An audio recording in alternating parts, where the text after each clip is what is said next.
तर व्यंगात्मक टीकेनं नेत्यांची उंची कमी होत नाही। एखाद्या कलाकाराचं ऑफिस फोडणं चुकीचं असल्याची प्रतिक्रिया रोहित पवारांनी दिलेली आहे। कुणाल कामरा प्रकरणावर रोहित पवारांची ही प्रतिक्रिया समोर आली आहे। राज्यात आता अभिव्यक्ती स्वातंत्र्य राहिलं नाही अशी टीका त्यांनी केलेली आहे। राजकीय नेत्यांबाबत बोलताना काळजी घ्या असा सल्लाही त्यांनी कलाकारांना दिला आहे।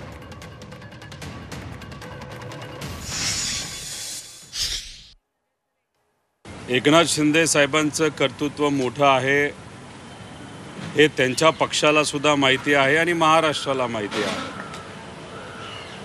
याच्यात आपण जर बघितलं तर बाळासाहेब ठाकरेंबद्दल बोलायचं झालं तर व्यंगात्मक टीका ही ठाकरे साहेबांची ताकद होती आणि एकनाथ शिंदे साहेब जर ठाकरे साहेबांचे कार्यकर्ते आहेत असं ते म्हणतात तर मला असं वाटतं की असे विषय जेव्हा होतात तेव्हा नेता म्हणून या गोष्टींकडे कुठेतरी दुर्लक्ष केलं गेलं पाहिजे।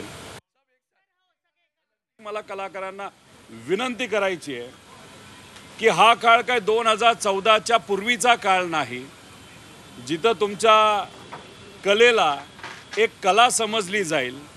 इथं जर तुम्ही एखाद्या नेत्यावर काय बोलत असाल तर अभिव्यक्ती स्वातंत्र्य आता राहिलेलं नाही, त्यामुळे तुम्ही सुद्धा त्या बाबतीतली काळजी घ्या।